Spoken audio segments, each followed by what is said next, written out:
77 ఏళ్ల స్వతంత్ర భారతంలో ఇదో హఠాత్ పరిణామం. కీలకమైన రాజ్యాంగబద్ధ పదవి కోసం తొలిసారి అధికార ప్రతిపక్షాలు పోటీ పడుతున్నాయి. మునుపెన్నడూ ఇలాంటి పరిస్థితి కనిపించలేదు. అధికార ఎన్డీఏకి షాక్ ఇస్తూ ఇండీ కూటమి నుంచి స్పీకర్ పదవి కోసం నామినేషన్ దాఖలైంది. ఆనవాయితీని కాదని తెరలేచిన ఈ కొత్త సంప్రదాయంతో జరగబోయేదేంటి?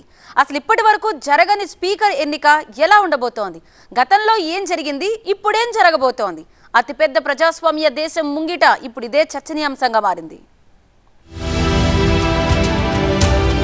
దేశ చరిత్రలోనే తొలిసారి సభాపతి ఏకగ్రీవం కాదు, ఎన్నిక తథ్యం. లోక్సభ స్పీకర్ రేస్లో విపక్షం. అటు ఎన్డీఏ ఇటు ఇండీ కూటమి. విపక్షాలది బలం చూపే ప్రయత్నమా? 1947లో స్వాతంత్ర్యం పొందిన భారత్లో 1952 నుంచి సార్వత్రిక ఎన్నికలు జరుగుతూ ఉన్నాయి. అంతకు ముందు బ్రిటిష్ ఏలుబడిలో ఏం జరిగినా ఇండిపెండెంట్ నేషన్లో మాత్రం ఎప్పుడూ లోక్సభ స్పీకర్ పదవి కోసం ఎన్నికలు జరిగిన దాఖలాలు లేవు. నాటి నుంచి నేటి దాకా పార్లమెంట్లో అదే ఆనవాయితీ వస్తోంది. దానికి కారణం అధికార ప్రతిపక్షాల మధ్య ఏకాభిప్రాయం కుదరడమే. కానీ ఈసారి మాత్రం ఆ పరిస్థితి కనిపించట్లేదు. అనూహ్యంగా ప్రతిపక్ష కూటమి స్పీకర్ పదవి కోసం అభ్యర్థిని నిలబడంతో ఎన్నిక అనివార్యమైంది. దీంతో స్వాతంత్ర్యం వచ్చిన 78 ఏళ్ల తర్వాత తొలిసారి లోక్సభ స్పీకర్ పదవి కోసం ఎన్నిక జరుగుతుండడం విశేషం. ఇటీవల జరిగిన సాధారణ ఎన్నికల్లో 3వ దఫా విజయం సాధించిన ఎన్డీఏ కూటమి మరోసారి ఓం బిర్లాకి సభాపతిగా అవకాశం ఇవ్వాలని నిర్ణయించింది. అధిష్టానం ఆదేశాలతో ఆయన నామినేషన్ కూడా దాఖలు చేశారు. దీంతో ఎప్పటి మాదిరి స్పీకర్ ఎన్నిక ఏకగ్రీవమే అనుకున్నారంతా. కానీ అనూహ్యంగా స్పీకర్ రేస్లోకి వచ్చింది విపక్ష కూటమి. ఇండీ కూటమి తరపున Kerala MP K Suresh speaker పదవి కోసం నామినేషన్ దాఖలు చేయడం ఇప్పుడు రాజకీయ వర్గాల్లో సంచలనం రేపుతోంది.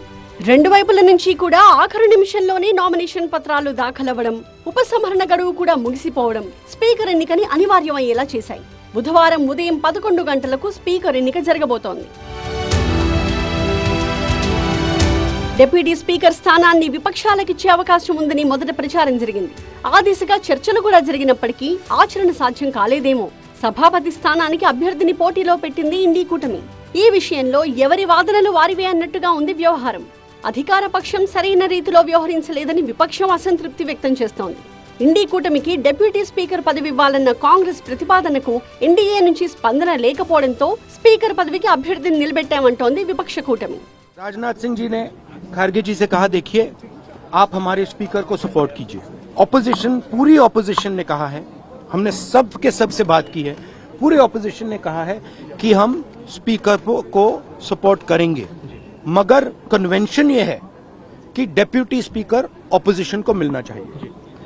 राजनाथ सिंह जी ने कल शाम कहा था कि वो खारगे जी को कॉल रिटर्न करेंगे.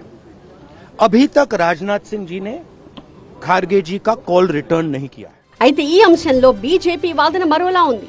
అనాదిగా స్పీకర్ ఎన్నిక ఏకాభిప్రాయంతో జరుగుతోందని, ఇప్పుడు కాంగ్రెస్ దానికి కూడా మంగళం పాడేస్తోందని ఎదురుదాడి చేస్తోంది. రాజ్యాంగం పట్ల హస్తం పార్టీకి అసలు గౌరవమే లేదనే విషయం మరోసారి తేలిపోయిందని విమర్శలు గుప్పిస్తోంది. खरगे जी का प्रश्न है, एक सीनियर लीडर हैं, मैं उनका सम्मान करता हूं. कल से लेकर आज तक उनसे 3 बार हमारी बात हुई. అయితే సభలో తటస్థులు మాత్రం స్పీకర్ ఏకగ్రీవంగా ఎన్నికైతే బాగుండేదన్న అభిప్రాయాన్ని వ్యక్తం చేశారు. ఇన్నాళ్లుగా లేని పోటీ ఇప్పుడే కొత్తగా ఎందుకనే ప్రశ్నని లేవనెత్తుతున్నారు. कि बारी आई कि सहायता देने की, तो उन्होंने कंडीशन रखा कि हमें ये कंडीशन करिए तभी हम करेंगे. ऐसा तो कभी हुआ नहीं. वो कन्वेंशन तो कभी रहा नहीं कि कंडीशन बेसिस पे किसी स्पीकर को सपोर्ट करना.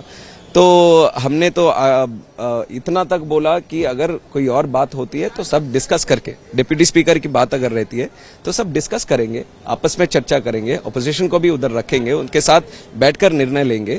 तो वो बात भी नहीं मानकर इसमें भी राजनीति करना चाहते हैं, चुनाव का माहौल लेके आना चाहते हैं. तो अब लोग तय करेंगे इसके बारे में. ఎవరి వర్షన్ ఎలా ఉన్నా 18వ లోక్సభ స్పీకర్ ఎవరనే దానిపై ఉత్కంఠ కొనసాగుతోంది. సభాపతి పదవిని ఏకగ్రీవం చేసేందుకు ఎన్డీఏ సర్కార్ ప్రయత్నించినా అది సఫలీకృతం కాలేదు. వాస్తవానికి స్పీకర్ పదవిని అధికార పక్షం, డిప్యూటీ స్పీకర్ పదవిని విపక్షం చేపట్టడం ఆనవాయితీగా వస్తుంటే గత హయాంలో డిప్యూటీ స్పీకర్ లేకుండానే సభలు నిలిచాయి.